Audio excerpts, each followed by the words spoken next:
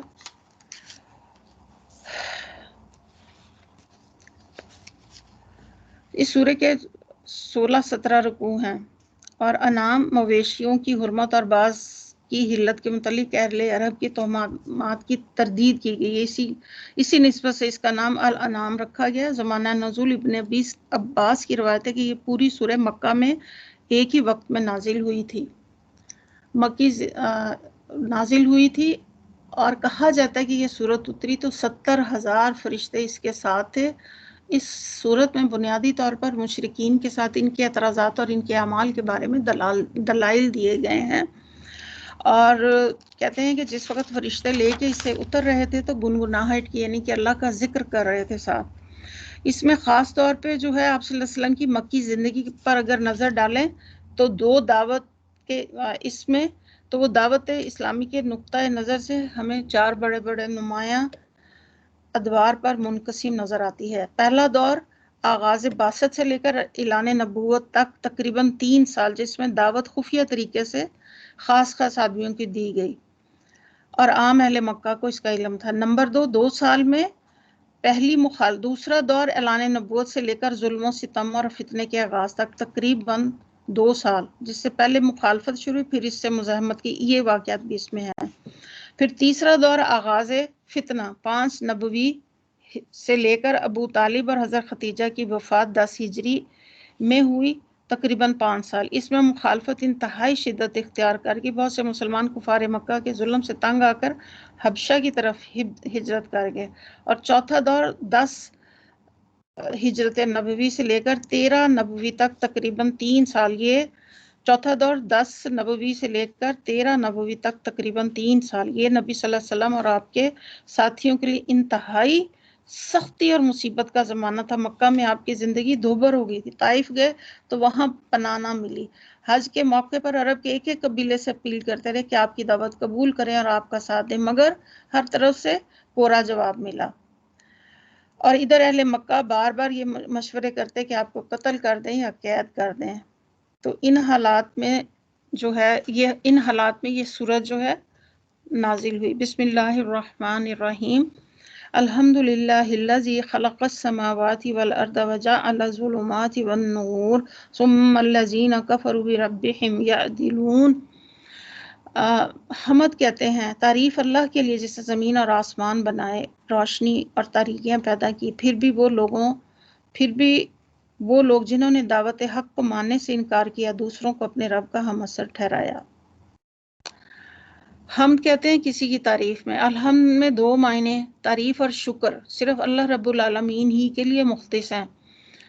کسی کی ایسی تعریف جس میں محبت اور تعظیم پائی جائے اس کے صفات کے کمال کی وجہ سے اور واقعی تعریف کے لائق ہو، جو تعریف کرنے والا اس کے دل میں اس کی محبت بھی ہو اور عظمت بھی ہو۔ وہ تعریف جو محبت کے بغیر ہو مدح کہلاتی ہے، جیسے بادشاہوں وغیرہ کی۔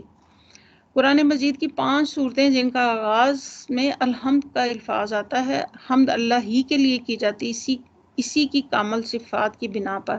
جب یہ کہہ دیا کہ ہم اللہ ہی کے لیے تو اس میں سے زمانہ نکل جاتا ہے، اس کا مطلب ہے کہ ہم تعریف ماضی حال مستقبل ہر وقت اللہ کے لیے، وہ تعریف کے لائق ہے اس کی صفات کمال کی وجہ سے، اسی لیے بھی اللہ تعالیٰ ہی خالق کے کائنات، اسی لیے الحمدللہ کہا۔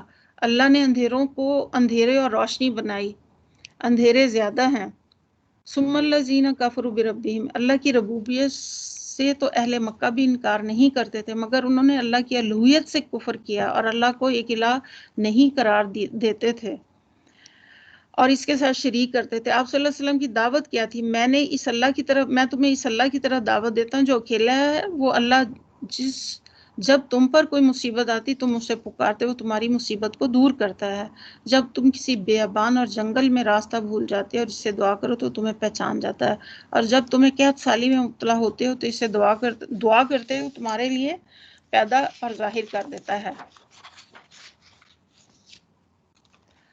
حمد شکر اللہ ہی کے لیے جو کہ اللہ رب ہے، مالک ہے، خالق ہے، الہ ہے اور وہی عبادت کے لائق ہے۔ هو الذی خلقکم من طین، انسانی جسم کے تمام اجزاء مٹی سے حاصل ہوئے، کوئی ایک ذرہ بھی غیر راضی نہیں، اسی لیے فرمایا کہ تمہیں مٹی سے پیدا کیا گیا، وہی ہے جس نے تمہیں مٹی سے پیدا کی، پھر تمہارے لیے زندگی کی ایک مدت مقرر کر دی، ایک دوسری مدت بھی جو اس کے ہاں طے شدہ ہے، یعنی قیامت کی گھڑی طے شدہ ہے، قیامت کی گھڑی جبکہ تمام اگلے پچھلے انسان جو ہیں از سر نو زندہ کیے جائیں گے اور حساب دینے کے لیے اپنے رب کے سامنے حاضر ہو جائیں گے، مگر تم ہو ثم انتم تمترون، مگر تم ہو کہ شک میں پڑے ہوئے ہو۔ وَهُوَ الَّذِي وَهُوَ اللَّهُ فِي السَّمَاوَاتِ وَفِي الْأَرْضِ يَعْلَمُ سِرَّكُمْ وَجَهْرَكُمْ وَيَعْلَمُ مَا تَكْسِبُونَ، اور وہی ایک خدا ہے جس سے ایک خدا آسمانوں میں بھی ہے اور زمین میں بھی،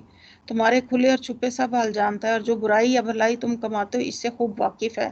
آیت نمبر 4 میں اللہ تعالیٰ فرماتے ہیں، لوگوں کا حال یہ کہ ان کے رب کی نشانیوں میں سے کوئی نشانی ایسی نہیں جو ان کے سامنے ہو اور انہوں نے اس سے منہ نہ موڑا ہو، یعنی اعراض کا مطلب نشانیوں میں غور و فکر چھوڑ دینا، جبکہ غور و فکر کرنا واجب ہے۔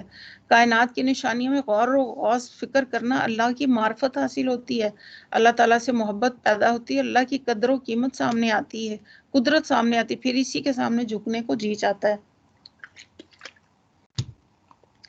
لوگوں کا حال یہ کہ ان کے رب کی نشانیوں میں سے کوئی نشانی ایسی نہیں جو ان کے سامنے آئی ہے اور انہوں نے اسے چنانچہ اب جو حق ان کے پاس آیا اسے بھی انہوں نے جھٹلا دیا۔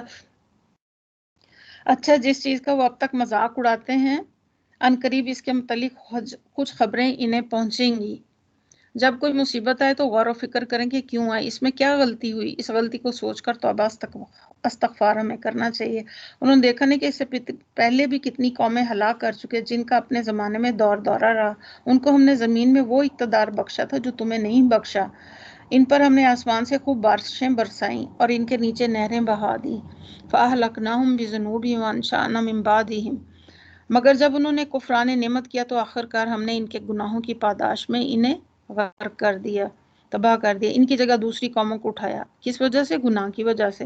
اے پیغمبر صلی اللہ علیہ وسلم، اگر ہم تمہارے اوپر کوئی کاغذ میں لکھی لکھائی کتاب بھی اتار دیتے اور لوگ اسے اپنے ہاتھوں سے چوک کر بھی دیکھ لیتے، تب بھی جنہوں نے حق کا انکار کیا وہ یہی کہتے کہ یہ تو سریحن جادو ہے۔ پھر کہتے ہیں کہ اس نبی پر کوئی فرشتہ نہیں اتارا گیا، یعنی جب یہ شخص خدا کی طرف سے پیغمبر بنا کر بھیجا گیا تو آسمان سے ایک فرشتہ اترنا چاہیے تھا جو لوگوں سے کہتا کہ یہ اللہ کا پیغمبر ہے، اس کی بات مانو ورنہ تمہیں سزا دے دی جائے گی۔ اور اگر کہیں ہم نے فرشتہ اتار دیا ہوتا تو اب تک کبھی کا فیصلہ ہو چکا ہوتا، پھر انہیں کوئی مہلت نہ دی جاتی۔ یہ ان کے اعتراض کا پہلا جواب تھا کہ ایمان لانے اور اپنے طرز عمل کی اصلاح کر لینے کے لیے جو مہلت تمہیں ملی ہوئی ہے یہ اسی وقت تک ہے جب تک حقیقت پردہ غیب میں پوشیدہ ہے، ورنہ جہاں غیب کا پردہ چاک ہوا پھر مہلت کا کوئی موقع نہ رہے گا۔ پھر اگر ہم فرشتہ اتارتے تب بھی وہ انسانی شکل میں ہی اتارتے، اسی طرح انہیں شبہ میں مبتلا کر دیتے جس میں اب یہ مبتلا ہیں۔ یعنی ان کے اعتراض کا دوسرا جواب یہ کہ فرشتے کے آنے کی پہلی صورت یہ ہو سکتی تھی کہ وہ لوگوں کے سامنے اپنی اصلی غیبی صورت میں ظاہر ہوتا، لیکن اوپر بتایا کہ ابھی اس کا وقت نہیں آیا۔ دوسری صورت باقی کے انسانی صورت میں آتا، یہ بتایا گیا یہاں۔ پھر آگے اللہ تعالیٰ فرماتے ہیں اے محمد صلی اللہ علیہ وسلم، آیت نمبر 10 میں، تم سے پہلے بھی بہت سے رسولوں کا مذاق اڑایا جا چکا، مگر ان مذاق اڑانے والوں پر آخرکار وہی حقیقت مسلط ہو کر رہی جس کا وہ مذاق اڑاتے تھے۔ ان سے کہو ذرا زمین میں چل کر دیکھ لو جھٹلانے والوں کا انجام۔ جب دین کی وجہ سے مذاق اڑایا جائے تو غم نہ کریں، اس کام کو نہ چھوڑیں، کیونکہ پیغمبروں کا بھی مذاق اڑائے۔ بعض اوقات گھر کے اندر بھی مذاق، اور بعض اوقات گھر کے اندر سے باہر بعض اوقات مذاق اڑانے والے شروع میں لا علمی کی بنا پر باتیں بناتے، پھر ایک وقت آتا ہے کہ سب اس میں تعاون کرنے لگتے ہیں، اور جو کام اللہ کے لیے کیا جاتا ہے وہ بندوں کی باتیں بنانے کی وجہ سے چھوڑا نہیں جاتا۔ یہ ہماری نیت کا ٹیسٹ ہوتا ہے۔ پھر آیت نمبر 12 میں اللہ فرماتے قُلْ مَن مَا فِي السَّمَاوَاتِ وَالْأَرْضِ، ان سے پوچھو آسمانوں اور زمین میں جو کچھ ہے وہ کس کا ہے؟ قُلِ اللَّهُ، کہو سب اللہ ہی کا ہے، اس نے رحم اور کرم کا شیوا اپنے اوپر لازم کر لیا ہے، اس لیے وہ نافرمانی اور سرکشیوں پر تمہیں جلدی سے نہیں پکڑتا۔ قیامت کے روز تم سب کو جمع کرے گا، یہ بالکل ایک غیر مشتبہ حقیقت ہے۔ پھر مگر جن لوگوں نے اپنے آپ کو خود تباہی کے خطرے میں مبتلا کر لیا ہے وہ اسے نہیں مانتے۔ پھر آگے اللہ تعالیٰ فرماتے رات کے اندھیرے اور دن کے اجالے سے میں جو کچھ ٹھہرا وہ سب اللہ کا ہے، اور وہ سب کچھ سنتا اور جانتا ہے۔ کہو اللہ کو چھوڑ کر کیا میں کسی اور کو اپنا سرپرست بنا لوں؟ اس خدا کو چھوڑ کر جو زمین و آسمانوں کا خالق ہے اور جو روزی دیتا ہے روزی لیتا نہیں ہے۔ پھر آگے یعنی سکون اللہ کی نعمتوں میں سے ایک بہت بڑی نعمت ہے۔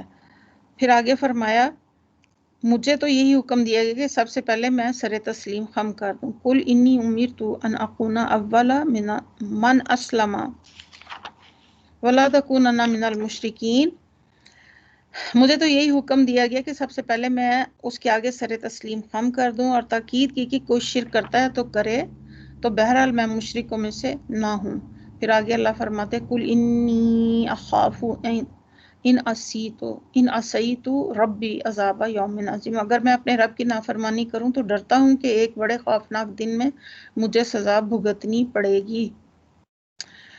اس دن جو سزا سے بچ گئے اس پر اللہ نے بڑا ہی رحم کیا، اور یہی نمایاں کامیابی ہے۔ اگر اللہ تمہیں کسی قسم کا نقصان پہنچائے تو اس کے سوا کوئی نہیں جو تمہیں اس نقصان سے بچا سکے، اور اگر وہ تمہیں بھلائی سے بہرہ مند کرے تو وہ ہر چیز پر قادر ہے۔ یعنی وہ بندوں کی طرح محتاج نہیں ہوگا کہ تو دے گا تو اس کے پاس ہر چیز ہر وقت موجود ہے۔ وہ خزانوں کا مالک ہے، اس سے مانگے، اس سے مانگنا ذلت کا باعث نہیں، بندوں سے مانگنا بعض اوقات ذلت کا باعث ہوتا ہے۔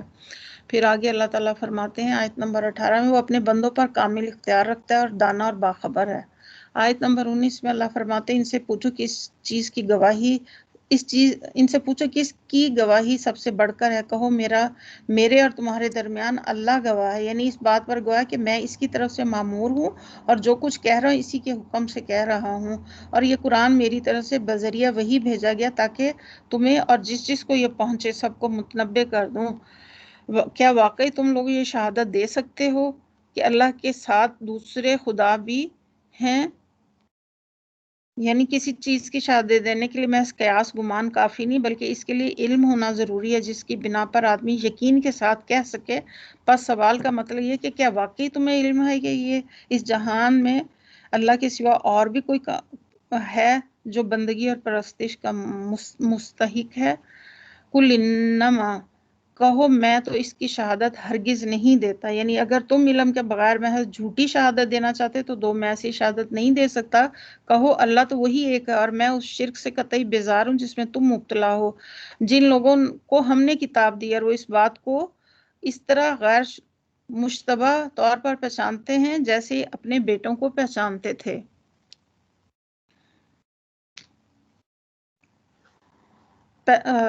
مگر انہوں نے اپنے آپ کو خود خسارے میں ڈال لیا، وہ اسے نہیں مانتے۔ اور اس شخص سے بڑھ کر ظالم کون ہوگا جو اللہ پر جھوٹا بہتان، یعنی یہ دعویٰ کرے کہ اللہ کے ساتھ دوسری بہت سی ہستیاں بھی خدا میں شریک ہیں، خدائی صفات سے متصف ہیں۔ یہاں پہ یہ کہ کون ہے جو اللہ پر جھوٹ بہتان لگاتا ہے یا اللہ کی نشانیوں کو جھٹلائے؟ یقیناً لا یفلح الظالمون، ایسے ظالم کبھی بھی فلاح نہیں پا سکتے۔ اللہ کی نشانیوں سے مراد وہ ہیں جو انسان کے اپنے نفس اور ساری کائنات میں پھیلی ہوئی ہیں، اور وہ جو بھی پیغمبر کی سیرت اور اس کے کارناموں میں ظاہر ہے، اور وہ بھی جو کتاب آسمانی میں پیش کی گئی ہے۔ ساری نشانیاں ایک حقیقت کی طرف رہنمائی کرتی ہیں۔ وَيَوْمَ، اور جس روز ہم ان سب کو اکٹھا کریں گے اور مشرکوں سے پوچھیں گے کہ اب وہ تمہارے شریک ٹھہرائے ہوئے کہاں ہیں جن کو تم اپنے خدا سمجھتے تھے، تو اس کے سوا کوئی فتنہ نہ اٹھا سکیں گے۔ آیت نمبر 23 میں اللہ فرماتے ہیں پھر وہ وہاں اپنے ہی عمل کو جھٹلا دیں گے، شرک کا انکار کر دیں گے۔ پھر آگے فرمایا یہ جھوٹا بیان دے، اے ہمارے آقا تیری قسم ہم ہرگز مشرک نہ تھے۔ پھر آیت نمبر 24 میں اللہ تعالیٰ فرماتے ہیں دیکھو اس وقت یہ کس طرح اپنے اوپر جھوٹ گھڑیں گے اور وہاں ان کے سارے بناوٹی معبود گم ہو جائیں گے۔ پھر آیت نمبر 25 میں اللہ تعالیٰ فرماتے ہیں ان میں سے بعض لوگ ایسے ہیں جو کان لگا کر تمہاری باتیں سنتے ہیں، مگر حال یہ کہ ہم نے ان کے دلوں پر پردے ڈال رکھے ہیں جس کی وجہ سے وہ اس کو کچھ نہیں سمجھتے، اور ان کے کانوں میں گرانی ڈال دی، یہ سب کچھ سننے پر بھی کچھ نہیں سنتے، خواہ وہ کوئی نشانی دیکھ لیں اس پر ایمان نہ لائیں گے۔ حد یہ ہے کہ جب کوئی تمہارے پاس آ کر تم سے جھگڑتے ہیں تو ان میں سے جن لوگوں نے انکار کا فیصلہ کر لیا وہ سارے باتیں سننے کے بعد یہی کہتے ہیں یہ ایک داستان ہے۔ ایک ہی کتاب ہوتی، کچھ لوگ سنتے اور پڑھتے ہیں، ان کے دل پگھل جاتے ہیں اور زندگیاں بدل جاتی ہیں، مگر کچھ لوگ ہوتے ہیں جو بھٹک جاتے ہیں، جو اسی کے ذریعے سے عزت پاتے ہیں اور کچھ اسی کو چھوڑ کر ذلیل ہو جاتے ہیں۔ تو اس لیے ضروری کہ ہم اللہ سے دعا مانگتے رہیں کہ اس کتاب سے اللہ تعالیٰ ہمیں ہدایت عطا فرمائے۔